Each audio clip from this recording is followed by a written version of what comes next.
वेदिका अपने परिवार में इकलौती लड़की है और जिद्दी भी। जिद्दी इसलिए क्योंकि उसकी सभी शर्तें या बातें या मांग जायज़ या नाजायज़ बिना किसी शिकायत पूरी की जाती रही है। उसकी पढ़ाई हुई है हाई स्कूल से इंटर और इंटर से ग्रेजुएशन तक। इसीलिए बुद्धि का विकास कितना हुआ होगा यह आप सभी बहुत कायदे से समझ सकते हैं। लड़की धीरे धीरे घर में जैसे जैसे बड़ी हो रही थी, उसकी डिमांड भी बढ़ती जा रही थी और यह बात उसके पिता को खाए जा रही थी। क्योंकि वहाँ क्या, पूरे भारत की सोच है कि ससुराल जाकर तुम्हें रसोई ही संभालनी है और पति के खर्चे पर जिंदगी काटनी है।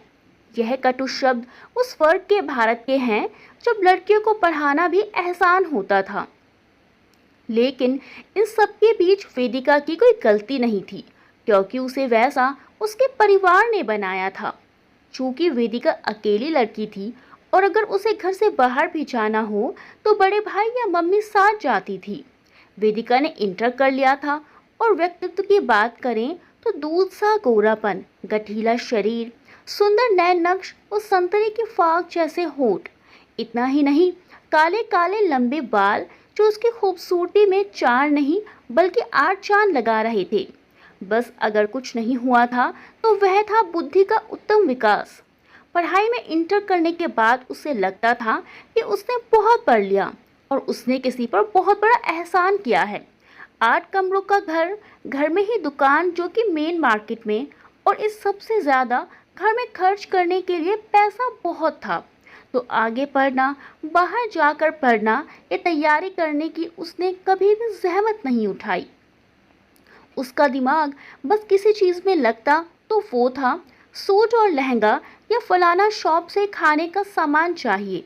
घर में कहते सुनते वह ग्रेजुएशन के लिए तैयार हुई और उस घर के रिश्तेदार और मोहल्ले वाले ताना मारने लगे, अरे गुप्ता जी, लड़की है कब तक पढ़ाओगे और क्या नौकरी करानी है? अब तक तो बच्चे भी हो जाते, तुमने तो शादी तक ना करी है उसकी। चूंकि रिश्ते देखे जा रहे थे, वो भी अपनी हैसियत के हिसाब से, मतलब पूंजीवादी परिवार चाहिए, साथ ही वह खर्चा भी करने को तैयार है, तो शादी में अभी विलंब होना लाजमी है। कुछ समय बीतने के बाद घर में लड़के वाले आए, लड़की देखने, मतलब वेदिका को देखने। उनके स्वागत सत्कार में घर वालों ने कोई कमी नहीं छोड़ी। भाई, लड़के वालों का परिवार भी खाते पीते घर का था। अच्छी बात ये रही कि वेदिका पसंद आ गई। वेदिका मन ही मन मुस्कुरा रही थी। उसे लगा उसे उसका जीवन साथी मिल गया और अब उसे पढ़ना नहीं पड़ेगा। अब शुरू हुआ दूसरा दौर, जहां भाई सौदेबाजी अभी बाकी है साहब। वेदिका को लेकर उसकी मम्मी कमरे में चली गई और अब बात हो रही थी कि हाँ भाई, अब बताइए, या यूं कहिए कि बोली लगाइए, क्या हुआ यदि वेदिका कोई वस्तु या जमीन थोड़े है जो उसके सौदेबाजी हो रही है? लड़के के घर से आए हुए लोगों ने मुंह खोला। 50 लाख? अरे भाई, ये तो आपको एक ही बार करना है, आखिर हम भी तो करेंगे फिर जीवन भर। 50 लाख का सुनकर वेदिका के पिताजी का मुंह तो जैसे सिल ही गया था। उन्होंने कहा, भाई साहब, मैंने इतना तो नहीं सोचा था।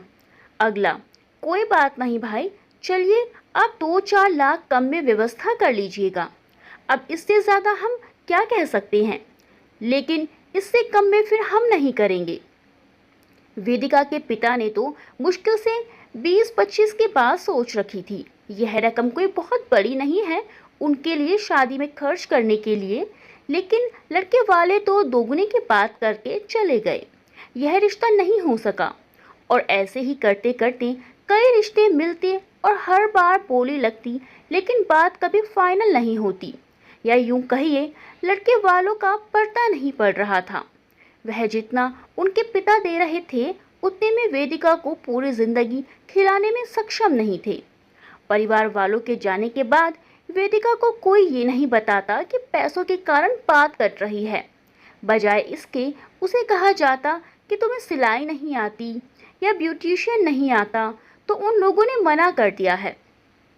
उस समय कुछ वाहियात चीज़ें होती थी लड़की के साथ, जैसे बेटा चल के दिखाओ, गा के सुनाओ, और किचन में क्या क्या बनाना आता है, सिलाई कढ़ाई तो आती है ना, सूट बना लेती हो या नहीं आदि। वेदिका भी सवालों के हिसाब से अपने घर में डिमांड करती कि मुझे ये करना है। ऐसा करते करते अब तक वेदिका 18 से 25 की हो गई थी और वहाँ जहाँ रहती थी उसके हिसाब से वह उम्र ज़्यादा हो गई थी। घर परिवार और सामाजिक रूप से गुप्ता जी पर दबाव बन रहा था कि अब शादी कर देनी चाहिए, लेकिन कोई ये नहीं जानता था कि आखिर दिक्कत कहाँ हो रही थी। वेदिका घर में रहते रहते साड़ी पहने लोगों के सामने जाने यानी लड़की दिखाने की नौटंकी करते करते थक गई थी। चूंकि वह घर से कभी अकेले निकली नहीं थी और उसके केवल एक दोस्त थी साक्षी, जिसकी शादी हो गई थी, इसीलिए उसके किसी अफेयर आदि का भी कोई सवाल नहीं उठता था। उसे जो भी कमी अपने अंदर लगती या रिजेक्शन का कारण बनता, उसे वह पूरा करने की जिद पकड़ लेती और इसके पीछे कितना खर्चा होना है इस बात से कोई मतलब नहीं होता। आखिर आने वाले सालों में उसने सिलाई कढ़ाई भी सीख ली, ब्यूटिशियन में डिप्लोमा भी कर लिया और किचन में भी खाना बनाना सीख गई। लेकिन चूंकि वह इकलौती थी और उसकी माताजी उसे ज़रूरत से ज़्यादा लाड करती थी, इसीलिए उसे बिस्तर से उतरना भी न पड़े ऐसे काम करती थी। परिणाम यह हुआ कि धीरे धीरे वह मोटापे की भेंट चढ़ गई और अब बीमारियों ने उसे घेरना शुरू कर दिया था। शादी ना होने का असर वेदिका पर भी पड़ रहा था, क्योंकि उसे हर साल कम से कम 4 रिजेक्शन झेलने ही पड़ते थे। कारण कभी पैसा तो कभी उसका मोटापा। अब वह थायराइड और ओबेसिटी से घिर गई थी। चूंकि वह निराश होने लगी थी तो उसे भूख ज़्यादा लगती थी और वह ज़रूरत से ज़्यादा खाने लगी थी। कभी खूबसूरत सी छरहरी काया से दिखने वाली लड़की उम्र के ऐसे पड़ाव पर आकर खड़ी हो गई थी जहां उसे लगता कि अब उसकी शादी होगी भी या नहीं। वहीं आसपास मोहल्ले में उसकी उम्र की लड़कियों के बच्चे भी हो गए थे। उसके दिमाग पर इन सब का बहुत नकारात्मक असर पड़ रहा था और अब उसके सुंदर दिखने वाले बाल झड़ने लगे थे, चेहरा मुरझाने लगा था, उसका चंचल सा स्वभाव चिड़चिड़ा होने लगा था, क्योंकि सच अब उससे छिपा नहीं था और उसे ये लगता कि उसके पिता उसकी शादी नहीं होने दे रहे हैं। लगातार हर बार निराशा हाथ लगने के कारण एक बार गुस्से में उसने सुसाइड अटेम्प्ट करने की कोशिश की और घर में रखे खेतों में छिड़काव की बोतल को मुंह में डाल दिया। अब तो घर में मानो कोहराम मच गया और बार घर से बाहर तक निकली जब लोग जल्दी में उसे लेकर अस्पताल भागे। अस्पताल के लोग कानाफूसी करते नहीं थकते और तिल का तार बनाना तो वह आम बात थी। खैर, बात इसलिए नहीं बिगड़ी क्योंकि वह केमिकल तो ज़्यादा पावरफुल नहीं था, इसीलिए बस तबीयत थोड़ी सी बिगड़ी, फिर ठीक हो गई। वेदिका की माँ उसे लेकर अब और ज़्यादा चिंतित होने लगी थी। उसे अपने पास सुलाना, पुचकारना और उसके हर छोटी बड़ी जिद पूरी करना और ना पूरी होने पर खुद ही पूरा घर सर पर उठा लेना, यह सब कहीं ना कहीं वेदिका का मन बढ़ा रहा था। अब वह और ज़्यादा चिड़चिड़ी हो गई थी और किसी भी चीज़ की डिमांड पूरी न होने पर सुसाइड करने की धमकी मिल जाती। हार कर घर वाले उसकी जिद पूरी करने लगे।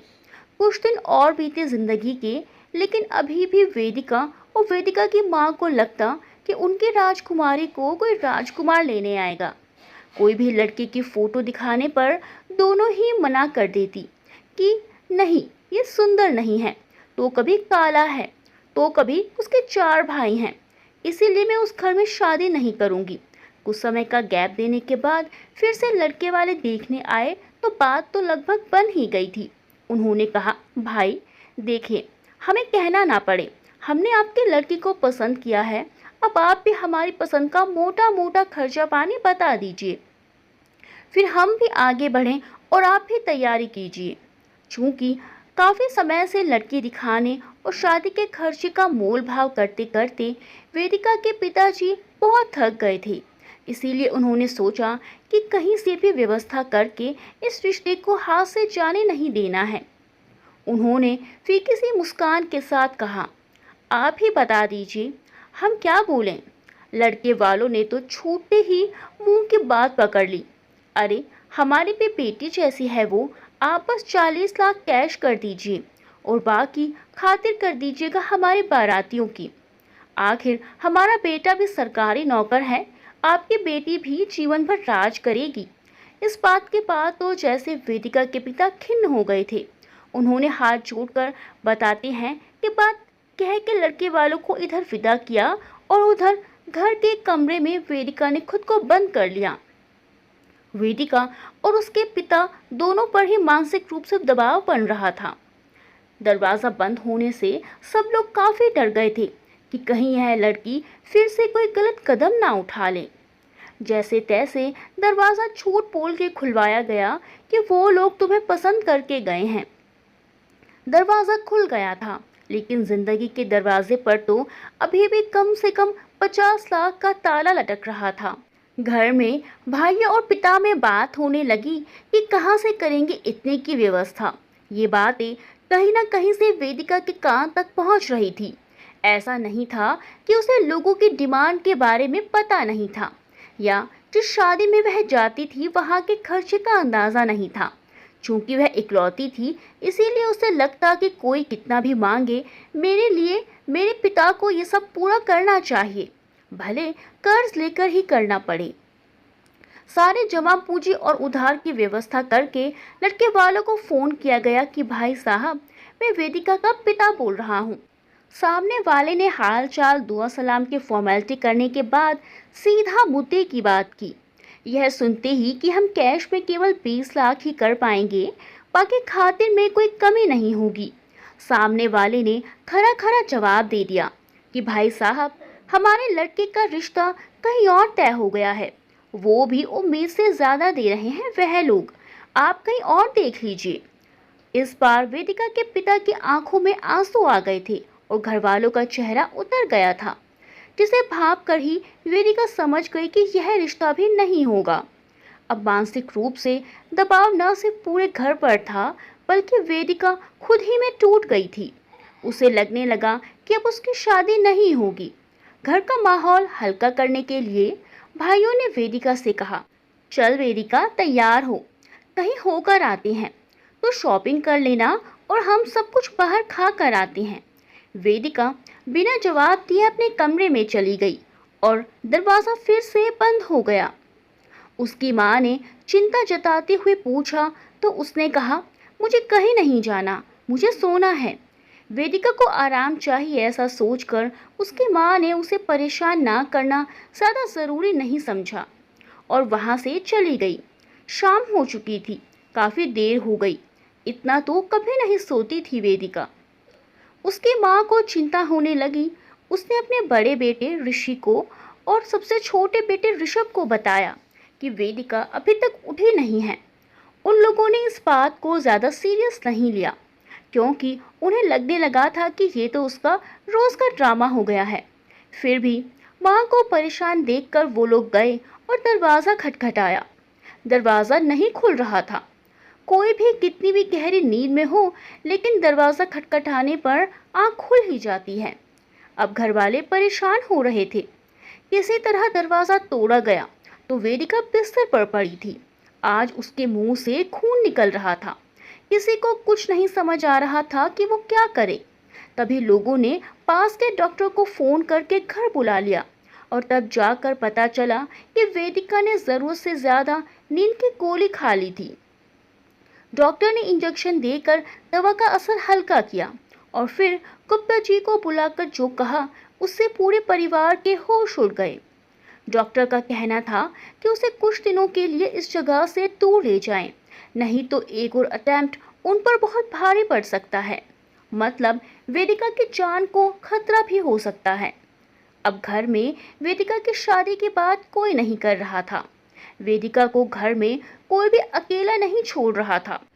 घर का दूसरा बेटा जो घर छोड़कर अपने सपनों को पूरा करने में कामयाब हो चुका था, घर के लोग उसे कुछ ज्यादा नहीं बताते थे, चूंकि उसने वहां अपना एक आशियाना भी बना लिया था।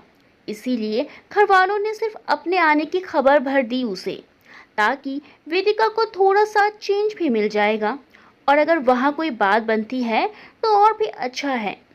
यही सोचकर वह लोग दिल्ली चले आए। 3 महीने का समय बीत चुका था। वेदिका भी थोड़ी पॉजिटिव होने लगी थी, लेकिन वह किसी से ज्यादा बात नहीं करती, बस अपने में ही रहती थी। अब पक्षियों को दाना देना, उनका ख्याल रखना, यही उसकी दिनचर्या बनती जा रही थी। एक दिन उसके पिता के पास कॉल आई, वेदिका के छोटे भाई की। ये उसके लिए एक रिश्ता आया है। अगर पापा केवल आकर लोगों से वेदिका को बिना बताए मिल लें तो अच्छा होता। लेकिन उनके पिता घर से निकलते इससे पहले ही यह बात वेदिका को पता लग गई, और ना जाने उसे क्या बुरा लगा कि वह बिना किसी से कुछ कहे बाथरूम में गई और जाकर रखी हुई फिनाइल की शीशी खोलकर मुंह में डाल ली। जिस चीज से लोग बचाकर वेदिका को दिल्ली लाए थे, वह हताशा या निराशा यहाँ भी उसका पीछा नहीं छोड़ रही थी। खैर, जैसे तैसे डॉक्टर को दिखाया गया, क्योंकि वह वक्त था कोरोना के लॉकडाउन का। इस बार भी किस्मत से वेदिका बच गई थी, और जब सारी बात उसके भाई को पता चली तो उसने कहा, जब तक वेदिका की शादी नहीं हो जाती और किसी की शादी की कोई बात नहीं करेगा, और फोन करके रिश्ते के लिए बिना लड़की से मिले ही मना कर दिया। इस घटना के 3 महीने और दिल्ली में 6 महीने बीत जाने के बाद अब वेदिका फिर से अपने गांव लौट गई थी, और ईश्वर के आशीर्वाद से लो भाई, वेदिका का रिश्ता तय हो गया। आप पाठकों की तरह ही वेदिका के परिवार वालों के चेहरे पर भी मुस्कान तैर गई थी कि अब उनके घर में भी बेटी की शादी की शहनाइयां बजेंगी। इस बार जैसे रिश्ता खुद चल के आया था, इसीलिए किसी ने ज्यादा कुछ पूछताछ की सहमत नहीं उठाई। यह रिश्ता गुप्ता जी के रिश्तेदारों में से किसी ने भेजा था। फोन पर बात हुई, मिलने और देखने दिखाने का रिवाज भी पूरा हुआ। लोगों ने लड़की देखते ही हाँ कर दिया। अब वेदिका का चेहरा खुशी से खिल उठा था, लेकिन उसे पता था कि कहीं ना कहीं बात पैसे पर ही आएगी, इसीलिए ज्यादा खुश नहीं होना है। इस बार ऐसा नहीं हुआ, क्योंकि जो लोग आए थे उन्हें अपने एक ही लड़के के लिए दूसरी बहू चाहिए थी। मतलब तो आप समझ ही गए होंगे। असल बात यह थी कि लड़का कहीं और ही ब्याह कर चुका था और वो वहीं रहता था, लेकिन उसकी बीवी उसके साथ गांव नहीं आना चाहती थी। इसीलिए इन लोगों ने बस अपने पास रखने के लिए उस लड़के का दूसरा विवाह करने की बात सोची, और इस बात से लड़के की पहली बीवी को हमेशा अनजान रखा जाना था। उन्होंने बड़े भावपूर्ण शब्दों में कहा कि आप बस 2 कपड़ों में लड़की विदा कर दीजिए, हमें लड़की बहुत पसंद है। यह बात और भी ज्यादा खुश कर गई वेदिका के घर वालों को। वो लोग तो फूले नहीं समा रहे थे, लेकिन कहते हैं ना, चाशनी में लपेटे हुए शब्द डायबिटीज से भी ज्यादा खतरनाक होते हैं। उन लोगों को शादी की बहुत जल्दी थी।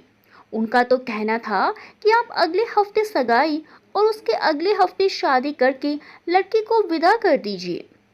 वेदिका के पिता यानी गुप्ता जी ने उनसे थोड़ा सा वक्त मांगा तो उनके चेहरे पर परेशानियां आने लगी।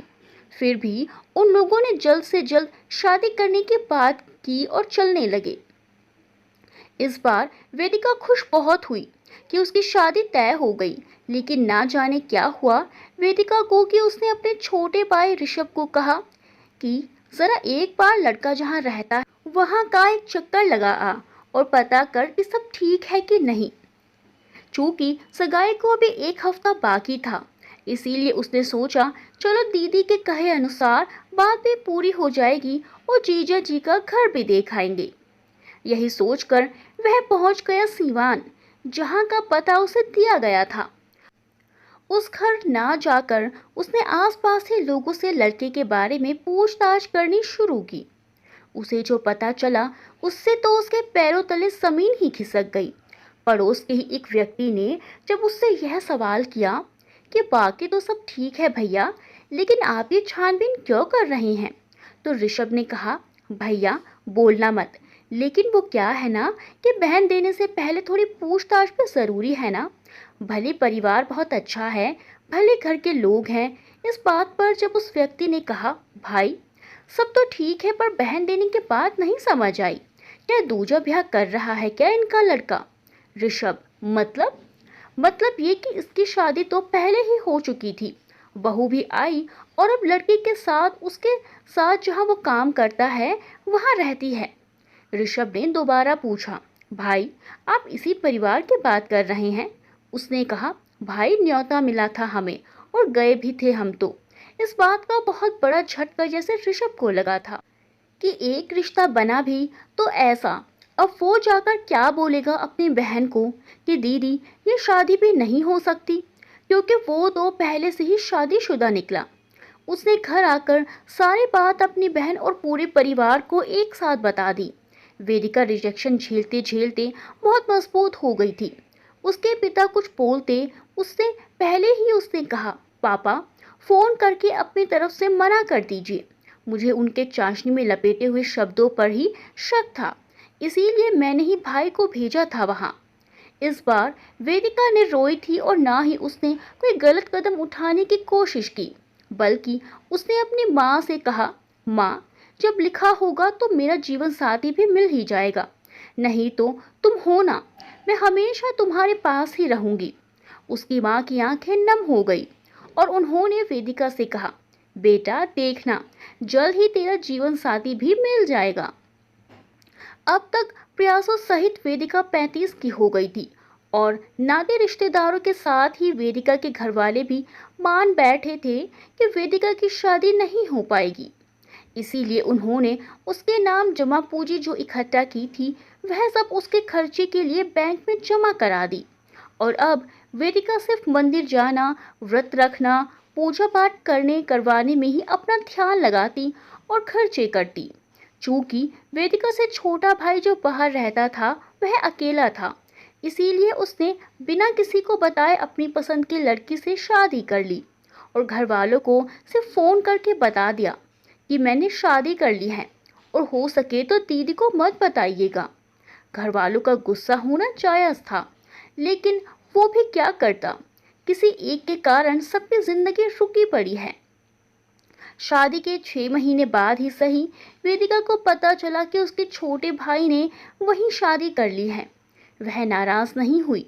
उसने अपनी माँ से कहा, चलो बहू से बात करते हैं आज, जरा देखे तो छोटे ने कैसी लड़की पसंद की है अपने लिए। उसकी माँ भी आखिर माँ तो सारे बच्चों की ही है। उन्होंने अब तक सिर्फ वेदिका के कारण ही अपनी छोटी बहू को आशीर्वाद नहीं दिया था। छुट्टी का दिन था और अचानक से माँ का फोन आया तो रितेश ने कहा, तुम मत बोलना, मैं बात करता हूँ। उधर से माँ की आवाज़ सुनकर और फिर यह सुनकर कि वेदिका को पता चला है कि तूने शादी कर ली है, ये फ़ोन उसी ने मिलाया है कि अपनी बहू को आशीर्वाद तो दे दो। रितेश की आंखें भर आई। फिर उसने अपनी पत्नी से कहा, लो मम्मी हैं, तुमसे बात करना चाहती हैं और दीदी भी हैं।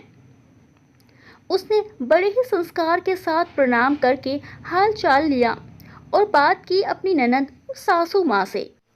अब ये सिलसिला अक्सर से रोज में तब्दील हो गया था और इस बात का सबसे बड़ा आश्चर्य रितेश को था कि जो बहन किसी से बात करना नहीं पसंद करती थी, शादी के नाम से लोगों से चिढ़ती थी, वह मेरी पत्नी से इतनी बातें कर रही है। ना जाने क्या जादू किया है इसने। कुछ समय और शब्दों ने जैसे वेदिका के जीवन के कई घावों पर एक साथ मरहम लगा दिया था।